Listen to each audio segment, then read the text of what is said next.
ये कहानी उस टाइम से स्टार्ट होती है जब मिस्र को एक नया गॉड दिया जा रहा था और इस गॉड का नाम हॉरिस था। हॉरिस जो कि हवा का गॉड था। अब क्योंकि हॉरिस को मिस्र का गॉड बनाया जा रहा था, इसीलिए उसको ताज पहनाने की रस्म की जा रही थी। सब लोग वहाँ पर आए हुए थे। अभी ताज बस हॉरिस को पहनाया जाने ही वाला था कि तभी वहाँ पर डेजर्ट का गॉड आ जाता है और इस गॉड का नाम सेट था और साथ साथ सेट हॉरिस का अंकल भी था, यानी हॉरिस सेट का नेफ्यू था। सेट अपनी नेफ्यू यानी हॉरिस को एक गिफ्ट देता है और वो गिफ्ट एक हॉर्न था। सेट हॉरिस को वो हॉर्न बजाने के लिए कहता है। तब हॉरिस उस हॉर्न को बजाता है और यहाँ पर अभी तक सब कुछ ठीक ही लग रहा था, लेकिन उस हॉर्न के बजते ही वहाँ पर सेट की पूरी आर्मी आ जाती है, क्योंकि वहाँ पर सेट के आने का मकसद अच्छा नहीं था। लेकिन इससे पहले कि वो लोग कुछ समझ पाते, सेट हॉरिस के फादर को चाकू मार कर जान से मार डालता है, यानी सेट अपने भाई को ही मार डालता है। इसके बाद सेट सबके सामने ऐलान करता है कि अगर मेरे सामने कोई ना झुका तो उसे मार दिया जाएगा। ये बात सुनकर सब सेट के सामने झुक जाते हैं, इवन गॉड्स भी। मगर ये सब कुछ देखकर हॉरिस को बहुत गुस्सा आता है, इसीलिए वो अपने अंकल सेट से लड़ता है और लड़ाई के दौरान दोनों अपने असली रूप यानी गॉड के रूप में आ जाते हैं। लेकिन यहाँ पर हॉरिस हारता हुआ नजर आ रहा था, क्योंकि सेट हॉरिस को अपने कंट्रोल में ले चुका था और वो हॉरिस की दोनों आंखें निकाल लेता है। लेकिन सेट हॉरिस को जान से नहीं मारता, बल्कि वो उसे ऐसे ही छोड़ देता है ताकि वो हमेशा ब्लाइंड बनकर अंधेरे में जिंदगी गुजारे। इसके बाद सेट पूरे मिस्र पर कब्जा कर लेता है और अब की बात मिस्र के हालात भी बदल चुके थे, यानी सारे सर्कमस्टेंसेस अब खराब हो चुके थे। इंसानों के साथ जानवरों जैसा सलूक किया जाता था, क्योंकि सेट एक पत्थर दिल गॉड था, यानी उसके दिल में जरा भी रहम नहीं था। इसीलिए उस सोसाइटी में इंसानों के लिए जिंदगी गुजारना मुश्किल हो गया था। फिर मिस्र की उस सिटी में हमें एक लड़का दिखाया जाता है जिसका नाम बैक होता है। वहाँ पर बैक की एक बचपन की दोस्त भी होती है। वो दोनों ही एक दूसरे को काफी पसंद करते थे। यहाँ पर हम ये जान पाते हैं कि उस वक्त मिस्र में गुलामी का दौर था और इवन गॉड के साथियों के भी गुलाम हुआ करते थे। इसीलिए जो बैक की फ्रेंड होती है वो सेट के एक डिजाइनर की गुलाम होती है। इसीलिए बैक और उसकी दोस्त एक दूसरे से काफी मुश्किल से मिला करते थे। बैक की दोस्त को लगता था कि गॉड हॉरिस उनकी हेल्प कर सकता है और एक वो ही है जो इन लोगों को गुलामी से फ्री कर सकते हैं। इसीलिए वो दोनों एक प्लान बनाते हैं, क्योंकि बैक की दोस्त उस जगह के बारे में जानती थी जहाँ पर सेट के सारे खजाने थे और सारा कीमती सामान वो रखता था, और उन्हीं खजानों के बीच ही सेट ने हॉरिस की आंखें भी रखी हुई हैं। यहाँ पर बैक की दोस्त उसे सारी बात समझा देती है कि वहाँ पर सेट की आर्मी भी होगी, इसीलिए तुम उनसे बचते हुए अंदर जाना और जाकर हॉरिस की आंख ले आना। बाद में वो हॉरिस की आंखें उसे लौटा देंगे, जिसके बदले में हॉरिस इनकी हेल्प करेगा। बैक ऐसा ही करता है। वो सबकी नजरों से बचते हुए उस खजाने वाली जगह पर पहुंच जाता है, लेकिन उस जगह पर खतरा भी था, क्योंकि वहाँ पर जगह जगह पर ट्रैप्स लगे हुए थे ताकि कोई चोरी ना कर सके।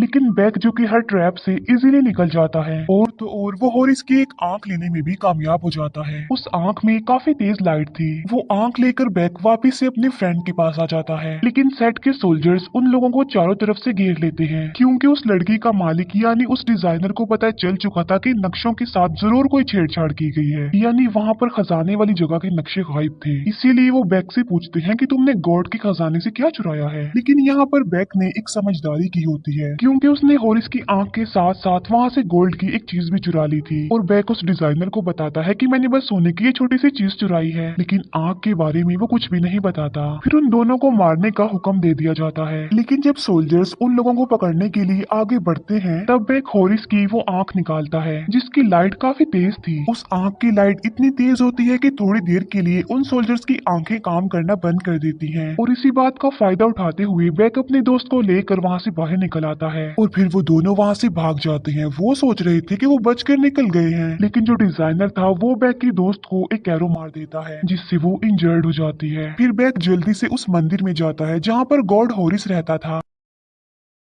अंदर जाते ही बैक हॉरिस को बुलाता है, ये कहते हुए कि मेरे पास तुम्हारी आंख है। ये सुनकर हॉरिस उससे अपनी आंख मांगता है, लेकिन आंख देने के बदले बैक उसके सामने एक शर्त रख देता है कि मैं तुम्हें तुम्हारी आंख लौटा देता हूँ, लेकिन उसके बदले तुम्हें मेरी एक मदद करनी पड़ेगी। ये बात सुनकर हॉरिस को गुस्सा आ जाता है कि वो एक मामूली सा इंसान होकर मेरे सामने शर्तें रख रहा है। इस बात की वजह से हॉरिस बैक पर अटैक भी करता है, मगर हर बार बैक बच जाता है और वो हॉरिस को उसकी आंख भी नहीं देता। अब हॉरिस ने अपनी आंख तो वापिस लेनी ही थी ना, इसीलिए वो उसकी बात मान लेता है। वो बैक को कहता है कि चलो बताओ क्या है तुम्हारी शर्त, जिस पर बैक कहता है कि तुम्हें किसी की जान बचानी है। इसके बाद बैक अपनी दोस्त को हॉरिस के सामने लाता है। यहाँ पर हॉरिस उस लड़की को बचाने की काफी कोशिश तो करता है, लेकिन वो उसे नहीं बचा पाता, क्योंकि उस वक्त हॉरिस के पास गॉड वाली पावर्स नहीं थी। हॉरिस कहता है कि ये लड़की नहीं बच सकती, क्योंकि मौत इसके बिल्कुल करीब आ चुकी है। इतने इतनी ही देर में वहाँ पर मौत का गॉड भी आ जाता है और वो उस लड़की की सोल को उसकी बॉडी से अलग कर देता है। फिर गॉड ऑफ डेथ उस लड़की से पूछता है कि बताओ तुम मुझे क्या दोगी, जिस पर वो लड़की कहती है कि मैं तो कुछ भी नहीं दे सकती क्योंकि मैं तो गुलाम हूँ। यानी यहाँ पर हमें ये दिखाया गया है कि मरने के बाद इंसान मौत के गॉड से डील कर सकता है। यानी जो कोई भी सोना चांदी कीमती चीजें मौत के गॉड को देगा तो मौत का गॉड उसे दोबारा जिंदगी देकर दुनिया में वापस भेज देगा। लेकिन अगर कोई पर्सन मौत के गॉड को कुछ भी नहीं देगा तो गॉड ऑफ डेथ उसकी सोल को हमेशा के लिए ले जाएगा। लेकिन अब क्योंकि उस लड़की के पास कुछ भी नहीं था तो उसकी सोल का भी यही होना था और मौत का गॉड उस लड़की की सोल को अपने साथ ले जाता है। इस बात को लेकर बैक बहुत ज्यादा दुखी हो जाता है और अब वो होरिस को उसकी आंख भी देने वाला नहीं था क्योंकि उसने गॉड होने के बावजूद भी उसके दोस्त की जान नहीं बचाई। लेकिन अब होरिस को भी गुस्सा आ जाता है और वो बैक को पकड़ लेता है। इसीलिए बैक अपनी जान बचाने के लिए होरिस को उसकी आंख दे देता है। होरिस को यहाँ पर उसकी एक आंख मिल जाती है और अब वो बैक से उसकी दूसरी आंख की डिमांड करता है, जिस पर बैक कहता है कि मेरे पास तो आपकी सिर्फ एक ही आंख थी। वो बताता है कि आपकी दूसरी आंख सेट के पिरामिड में है और मैं तो वहाँ पर पहले भी अंदर जा चुका हूँ और मैं वहाँ का सारा रास्ता जानता हूँ। ये सुनकर होरिस भी बैक को एक बात बताता है कि तुम्हारी दोस्त की सोल हमेशा के लिए नहीं गई बल्कि उसकी सोल ने अलग अलग रास्तों से गुजरना है और उसकी सोल ने फाइनल रास्ते से भी गुजरना है जिसमें अभी कुछ दिन तो लग ही जाएंगे और अगर मुझे मेरी दूसरी आंख भी मिल गई तो मेरी पावर्स वापस आ जाएंगी, मैं फिर से गॉड बन जाऊंगा जिससे मैं तुम्हारी दोस्त की जान बचा कर वापस ले आऊंगा। फिर यहाँ पर ये लोग अपने डील को डन कर लेते हैं, यानी बैक होरिस को उसकी आंख ला कर देगा जिसके बदले में होरिस बैक को उसकी दोस्त लुटा देगा। फिर वो लोग उस लड़की की डेड बॉडी को एक सेफ जगह पर रख देते हैं क्योंकि होरिस ने कहा होता है कि वो इस बॉडी में वापस सोल को ले आएगा। यहाँ पर होरिस ये भी डिसाइड करता है कि वो सेट से उसके किए का बदला जरूर लेगा और वो सेट यानी अपने अंकल को जान से मार डालेगा। फिर वो लोग अपने मिशन के लिए वहाँ से निकल जाते हैं। सेट को ये बात पता चल चुकी थी कि होरिस की आंख किसी ने खजाने से निकाल ली है और वो आंख होरिस तक भी पहुंच गई है। ये सुनकर सेट फौरन ऑर्डर देता है कि उन दोनों को जान से मार दिया जाए, जबकि होरिस बैक को लेकर एक ऊंचे पहाड़ की तरफ जा रहा होता है। बैक होरिस से पूछता है कि आप कहाँ पर जा रहे हैं, जिस पर होरिस जवाब देता है कि मैं अपने ग्रैंडफादर से मिलने जा रहा हूँ, उनसे मदद मांगने जा रहा हूँ।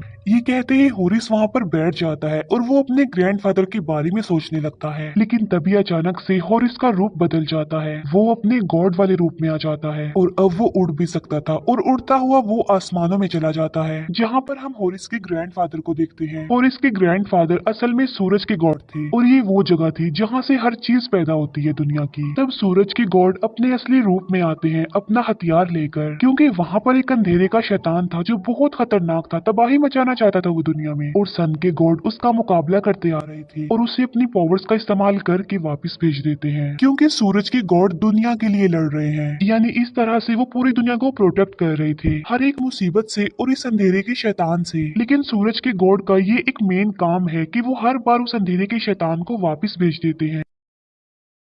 यहाँ आकर होरिस सूरज के गॉड यानी अपने ग्रैंडफादर को सारी बात बता देता है कि मैं यहाँ पर किस मकसद के लिए आया हूँ, और यहाँ पर वो सेट की सारी रियलिटी भी बता देता है कि उसी ने मेरे फादर को मारा था और मेरी दोनों आंखें भी निकाल ली थी और अब उसने मिस्र पर कब्जा कर लिया है, गुलामी का दौर बना दिया है। ये सुनकर सूरज के गॉड कहते हैं कि अगर मैं अपने बेटों के झगड़ों और डिफरेंसेस को खत्म करने लग गया तो मेरा ध्यान दुनिया से हट जाएगा, मैं दुनिया को नहीं बचा पाऊंगा। होरिस अपने ग्रैंडफादर से सूरज के गॉड से हेल्प मांगता है, जिस पर वो कहते हैं कि नहीं, कुछ नहीं हो सकता, जो कुछ डिसाइडेड है वही होकर रहेगा। और फिर होरिस उस जगह के पानी की डिमांड करता है और वो कोई आम पानी नहीं था बल्कि उसमें मैजिकल पावर्स थी और यही वो पानी था जिससे दुनिया की हर चीज क्रिएट होती है, उसमें इंसान जानवर सब कुछ शामिल थे। सूरज के गॉड होरिस को वो पानी दे देते हैं। इसके बाद होरिस बैग को लेकर वापस दुनिया में आ जाता है, लेकिन जैसे ही वो जमीन पर आता है उसका गॉड वाला रूप खत्म हो जाता है, क्योंकि होरिस तभी अपने गॉड वाले रूप में आ सकता है जब उसकी दोनों आंखें हों, क्योंकि आंखों की वजह से ही वो पावरफुल है, वरना तो वो कमजोर ही है। अभी वो लोग जंगल में ही होते हैं कि तभी उन पर वो लोग अटैक करते हैं जिन्हें सेट ने भेजा था। होरिस उन लोगों से काफी लड़ता है, लेकिन लास्ट में एक सोल्जर होरिस को पहाड़ी से नीचे फेंक देता है। ये देखकर बैक भी उसके साथ कूद जाता है, लेकिन गहराई में जाने से पहले ही होरिस अपना वो हथियार खोल देता है जो उसके पास था और उस हथियार की मदद से वो दोनों बच जाते हैं। और यहाँ पर हम ये जान पाते हैं कि होरिस वो पानी यानी वो होली वाटर अपने साथ क्यों लाया था, क्योंकि इस दुनिया में एक पिरामिड है जिसके अंदर आग है और होरिस का मानना था कि उस आग की मदद से ही सेट को पावर मिलती है, और अगर होरिस इस होली वाटर को उस आग में फेंकेगा तो सेट की पावर्स कमजोर हो जाएंगी जाएंगे, जिससे हॉरिस इजीली सेट से अपना बदला ले लेगा। हॉरिस कहता है कि अब सेट हमें मारने के लिए अपने सबसे ज्यादा खतरनाक यानी खून के प्यासे लोगों को भेजेगा। फिर हमें दो औरतें दिखाई जाती हैं जिन्हें सेट ने भेजा था, जो बहुत खतरनाक थी क्योंकि वो बहुत बड़े बड़े सांप जैसे दिखने वाली मॉन्स्टर्स की सवारी करती थी। और सेट खुद एक गॉडेस के पास जाता है और ये गॉडेस गॉडेस ऑफ लव होती हैं। यहाँ पर सेट गॉडेस ऑफ लव से कुछ मांगने आया था। असल में अब से पहले गॉडेस ऑफ लव मरे हुए लोगों की दुनिया में थी और वो वहाँ पर मरे हुए लोगों की सीनियर थी। लेकिन इसके बाद हॉरिस ने गॉडेस ऑफ लव को उस दुनिया से बचाया और उन्हें वहाँ से बचा कर वो इस दुनिया में लाया। असल में गॉडेस ऑफ लव और हॉरिस एक दूसरे को काफी पसंद करते थे और हॉरिस के साथ साथ गॉडेस ऑफ लव भी बहुत सारी पावर्स की मालिक थी। सेट गॉडेस ऑफ लव को कहता है कि तुम मुझे मरे हुए लोगों की दुनिया में लेकर जाओगी क्योंकि मैं उस दुनिया पर भी राज करना चाहता हूँ। लेकिन इस बात के लिए गॉडेस ऑफ लव साफ इनकार कर देती है। गॉडेस ऑफ लव को भी ये बात पता चल जाती है कि हॉरिस को उसकी आंख मिल गई है। सेट गॉडेस ऑफ लव को मारने के लिए आगे बढ़ता है, लेकिन उससे पहले ही गॉडेस ऑफ लव अपने हाथ से एक जादुई कंगन निकाल देती है और जब वो ऐसा करती है तो वो थोड़ी देर के लिए मरे हुए लोगों की दुनिया में चली जाती है। लेकिन बहुत जल्द वो वापिस से उस कंगन को पहन लेती है, जिससे वो मरे हुए लोगों की दुनिया से वापिस इस दुनिया में आ जाती है। असल में ये एक ऐसा जादुई कंगन था कि जब तक ये गॉडेस ऑफ लव के हाथ में रहेगा तब तक मरे हुए लोग उन्हें कोई भी नुकसान नहीं पहुंचा पाएंगे। लेकिन कंगन उनके हाथ से निकलते ही मरे हुए लोग उन्हें अपनी दुनिया में ले जाएंगे। हॉरिस और बैक एक काफी पुराने मंदिर में चले जाते हैं, लेकिन तभी वहाँ पर सेट की भेजी गई दोनों खतरनाक औरतें सांप जैसे बड़े बड़े मॉन्स्टर्स की सवारी करके वहाँ पर आती हैं और वो स्नेक जैसे मॉन्स्टर्स मुंह से आग भी निकाल रहे होते हैं। वो दोनों स्नेक मॉन्स्टर इन लोगों पर अटैक कर देते हैं, लेकिन ये दोनों उनसे बचते हुए छुप रहे थे और तभी वहाँ पर गॉडेस ऑफ लव आ जाती हैं, जो अपनी पावर्स का इस्तेमाल करके उन सांपों जैसे मॉन्स्टर्स को खत्म कर देती हैं। इसके बाद वो लोग वहाँ पर जाते हैं जहाँ पर हॉरिस की दूसरी आंख भी थी और वो जगह एक पिरामिड थी।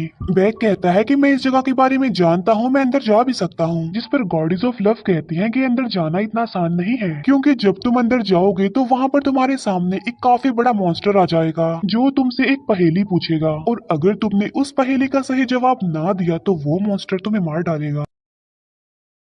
ये बात सुनकर हॉरिस डिसाइड करता है कि वो गॉड ऑफ इंटेलिजेंस के पास जाएंगे क्योंकि उनके पास सबसे ज्यादा अकल है, वो सबसे ज्यादा समझदार हैं। इसके बाद ये लोग गॉड ऑफ इंटेलिजेंस के पास चले जाते हैं और वो गॉड ऑफ इंटेलिजेंस को सारी बात बता देते हैं। लेकिन गॉड ऑफ इंटेलिजेंस उनके साथ जाने को तैयार नहीं था। लेकिन यहाँ पर बैक एक समझदारी का काम करता है। वो कहता है कि मैं उस मॉन्स्टर की पहेली का जवाब दे सकता हूँ, जिस पर गॉड ऑफ इंटेलिजेंस कहता है कि नहीं, तुम उसका जवाब नहीं दे सकते क्योंकि वो काफी मुश्किल सवाल पूछता है और देखना तुम जवाब नहीं दोगे और वो तुम्हें मार देगा। जिस पर बैक कहता है कि ठीक है, वो मुझे मार दे, लेकिन मैं उन्हें एक बात जरूर बताऊंगा कि मैं गॉड ऑफ इंटेलिजेंस के पास गया था, लेकिन गॉड ऑफ इंटेलिजेंस डर रहे थे जवाब देने से। अब ये किसी भी गॉड के लिए एक इंसल्ट वाली बात थी, इसीलिए गॉड ऑफ इंटेलिजेंस उनका साथ देने के लिए तैयार हो जाते हैं और उनके सफर पर निकल पड़ते हैं। लेकिन रास्ते में ही गॉडेस ऑफ लव को हॉरिस और बैक की डील के बारे में पता चल जाता है कि हॉरिस ने बैक को ये कहा है कि वो उसकी दोस्त की सोल वापस ले आएगा, यानी वो किसी मरे हुए इंसान को दोबारा जिंदा करेगा, जो कि इम्पॉसिबल है। लेकिन ये बात गॉडेस ऑफ लव को काफी बुरी लगती है क्योंकि अपनी आंख लेने के लिए हॉरिस सिर्फ बैक को इस्तेमाल कर रहा था। लेकिन गॉडेस ऑफ लव ऐसा नहीं चाहती थी कि ऐसा कुछ करे हॉरिस, क्योंकि हॉरिस बैक के साथ धोखा कर रहा था। लेकिन कोई भी गॉड ऐसी हरकत करता हुआ अच्छा नहीं लगता। लेकिन गॉडेस ऑफ लव बैक से पूछती है कि क्या तुम अपनी दोस्त से बात करना चाहते हो, क्योंकि गॉडेस ऑफ लव का कंगन मरे हुए लोगों की दुनिया से कांटेक्ट करवा सकता था और इसी वजह से बैक अपनी दोस्त से बात करता है। बैक अपनी दोस्त को कहता है कि तुम फिक्र मत करो, मैं तुम्हें बहुत जल्द वहाँ से निकाल लूंगा क्योंकि हॉरिस गॉड हमारी हेल्प जो कर रहे हैं। फिर ये लोग उस पिरामिड के पास पहुंच जाते हैं, लेकिन उसके अंदर जाने का कोई रास्ता नहीं नजर आ रहा था। जिस पर बैक कहता है कि मैं जानता हूँ कि अंदर जाने का रास्ता दरवाजा कहाँ पर है, क्योंकि उसके अकॉर्डिंग अंदर एक व्हील है, अगर वो उसे घुमा देगा तो दरवाजा खुल जाएगा। इसीलिए वो दो पत्थरों के बीच से अंदर जाता है। फिर बैक बड़ी मुश्किल से किसी तरह उस व्हील तक पहुंच जाता है, लेकिन जैसे ही वो उस व्हील को घुमाता है वहाँ की सारी मूवमेंट्स रुक जाती हैं और तब एक दरवाजा भी खुल जाता है जहाँ पर बाकी लोग भी अंदर आ जाते हैं। अभी ये लोग आगे बढ़ ही रहे होते हैं कि तभी इनके सामने वो ही बड़ा सा मॉन्स्टर आ जाता है जो इनसे पहेली पूछेगा और फिर वो मॉन्स्टर इन लोगों से पहेली पूछने लगता है। पहेली ये थी कि ना तो मैं था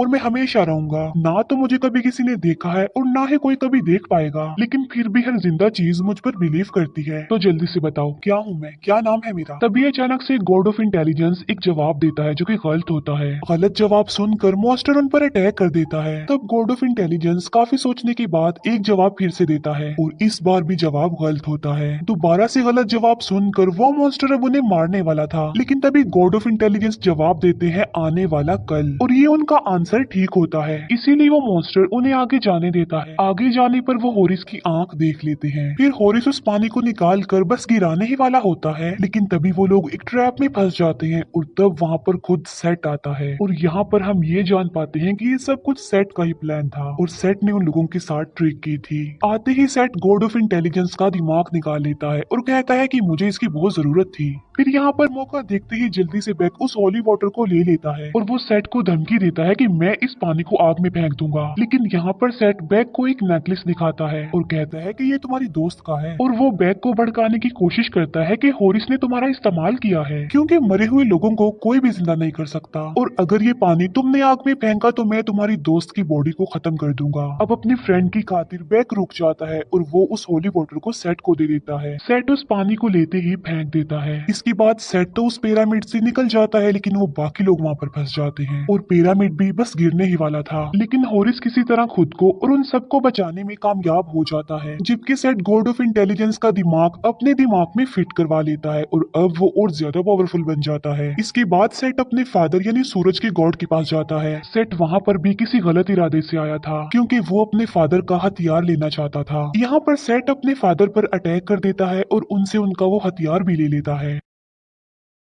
जिससे होगा ये कि अंधेरे का शैतान अब हमेशा के लिए कंट्रोल से बाहर हो जाएगा और दुनिया में आकर तबाही मचा देगा। फिर हम देखते हैं कि हॉरिस बैक और गॉडेस ऑफ लव मंदिर से बाहर आ गए हैं। बैक को यहाँ पर काफी बुरा फील होता है कि उसे सिर्फ इस्तेमाल किया जा रहा था, लेकिन यहाँ पर गॉडेस ऑफ लव बैक की हेल्प करती है, क्योंकि वो चाहती थी कि बैक को उसकी दोस्त मिल जाए। इसीलिए वो मौत के गॉड को वहाँ पर बुलवाती है और वो मौत के गॉड से पूछती है कि मुर्दों की दुनिया में जाने की कीमत क्या लोगे, जिस पर मौत का गॉड कहता है कि वहाँ पर जाने की कीमत काफी महंगी है। ये सुनकर गॉडेस ऑफ लव मौत के गॉड को अपना वो कंगन दिखाती हैं और पूछती हैं कि क्या इससे भी बड़ी कोई कीमत होगी। लेकिन अब क्योंकि वो कंगन निकालने से ही गॉडेस ऑफ लव मुर्दों की दुनिया में चली जाएंगी, इसीलिए होरिस उन्हें ऐसा करने से मना करता है और वो अपना कंगन निकाल कर बैक को दे देती है और खुद वो मुर्दों की दुनिया में चली जाती है। और इसके साथ साथ बैक भी अपने दोस्त से मिलने चला जाता है, जहाँ पर बैक की दोस्त की सोल आखिरी गिर तक पहुँच गई थी और यहाँ पर उसके लिए एक काफी बड़ा इम्तिहान था कि अगर वो सोना देगी तभी वो वापस जा पाएगी दुनिया में, और अगर उसके पास कुछ भी नहीं है तो वो हमेशा के लिए यहीं पर ही रह जाएगी। बैक की फ्रेंड कहती है कि मेरे पास तो कुछ भी नहीं है, लेकिन इतनी ही देर में बैक वहाँ पर वो जादुई कंगन लेकर आ जाता है। लेकिन तभी हम देखते हैं कि अंधेरे का शैतान दुनिया पर हमला करने के लिए वहाँ पर आ गया है, क्योंकि उसे रोकने वाले सूरज के गॉड जो अब नहीं रहे थे। तब मौत का गॉड बैक को कहता है कि जल्दी जाओ वापिस होरिस के पास जाओ, क्योंकि वो ही है जो इस अंधेरे के शैतान को रोक सकता है, मैं इसे कब तक रोकूंगा। तभी बैक इस दुनिया में वापिस आ जाता है और वो होरिस को सारी बात बता देता है। लेकिन सेट के पास तो उसके फादर का एक पावरफुल हथियार था, लेकिन इसके बावजूद भी वो अंधेरे के शैतान को इस दुनिया में आने देता है और वो अंधेरे के शैतान को उसी जगह पर ले जाने वाला था जहाँ पर होली वाटर है। अब क्योंकि ये ऐसा पानी था कि जिससे सारी दुनिया क्रिएट होती थी, तो अंधेरे का वो शैतान उस सारे पानी को पी लेगा और सारी दुनिया खत्म हो जाएगी। लेकिन इससे पहले कि अंधेरे का शैतान उस होली वाटर तक पहुंच जाता, वहाँ पर होरिस आकर सेट को रोकने की कोशिश करता है और उन दोनों के बीच एक काफी बड़ी फाइट होती है। लेकिन यहाँ एक बार फिर सेट होरिस पर भारी पड़ता है। सेट बस होरिस को मारने ही वाला होता है कि तभी वहाँ पर बैक आ जाता है, जो होरिस की हेल्प करता है और वो सेट की बॉडी से होरिस की दूसरी आंख भी निकाल लेता है और उस आंख को वो होरिस की तरफ फेंकता है। इस बात की वजह से सेट को काफी गुस्सा आता है और वो होरिस को नीचे फेंक देता है, जबकि होरिस भी अपनी आंख नहीं ले पाता, वो गिर चुकी थी। अब यहाँ पर होरिस फंस चुका था, उसके पास दो ऑप्शन थे, या तो वो बैक की जान बचा ले या फिर वो अपनी आंख ले ले, क्योंकि आंख लेने से उसकी सारी पावर्स वापस आ जाएंगी। लेकिन यहाँ पर होरिस डिसाइड करता है कि वो बैक को ही बचाएगा। लेकिन जैसे ही वो उसे पकड़ता है, यहाँ पर होरिस का रूप बदल जाता है, यानी वो अपने गॉड वाले रूप में आ जाता है, जबकि उसके पास तो उसकी आंख भी नहीं थी। यहाँ पर हमें ये पता चलता है कि होरिस के पास उसकी सारी पावर्स वापस आ गई हैं, क्योंकि उसकी पावर किसी आंख में नहीं थी, बल्कि इस बात में थी कि वो खुद गर्जी छोड़कर एक अच्छा गॉड बने और किसी की हेल्प करे। अब क्योंकि होरिस ने ऐसा ही किया था, इसीलिए उसे उसकी दूसरी आंख भी मिल जाती है। होरिस और सेट की फिर से लड़ाई हो जाती है और इस बार सेट हार जाता है। फिर होरिस जब सेट को मारने वाला होता है तब सेट उसे काफी रिक्वेस्ट करता है कि प्लीज मुझे मत मारो, मुझे छोड़ दो, मैंने भी तो तुम्हें छोड़ दिया था, मुझे प्लीज एक मौका दे दो। जिस पर होरिस कहता है कि मैं तुम्हारी तरह बेवकूफ नहीं हूँ, जो गलती तुमने की है मैं तो वो कभी नहीं करूंगा। ये कहते ही होरिस सेट को जान से मार डालता है। अंधेरे का वो शैतान उस पानी की तरफ बढ़ रहा था। फिर होरिस अपने ग्रैंडफादर यानी सूरज के गॉड के पास जाते हैं और उन्हें उनका हथियार वापस लौटाते हैं, जिसका इस्तेमाल करके सूरज के गॉड अंधेरे के शैतान को वापस उसकी दुनिया में भेज देते हैं। इसी बीच बैक की भी डेथ हो गई थी, लेकिन होरिस अब क्योंकि गॉड बन गया था, उसके पास पावर्स थी, इसीलिए वो अपनी पावर्स का इस्तेमाल करके बैक और उसकी दोस्त को दोबारा जिंदा कर देता है। इसके बाद होरिस मिस्र का गॉड बन जाता है और यहाँ पर वो एक कानून बनाता है कि मरने के बाद सिर्फ वही इंसान दोबारा पैदा किया जाएगा जिसने दुनिया में अच्छे काम किए होंगे, ना कि सोने चांदी के बदले में। और अब होरिस मरे हुए लोगों की दुनिया में जाता है, जहाँ से वो गॉडेस ऑफ लव को वापस लाएगा। सब हालात बिल्कुल नॉर्मल हो जाते हैं और इसी के साथ इस मूवी की यहीं पर हैप्पी एंडिंग हो जाती है। Thank you for watching.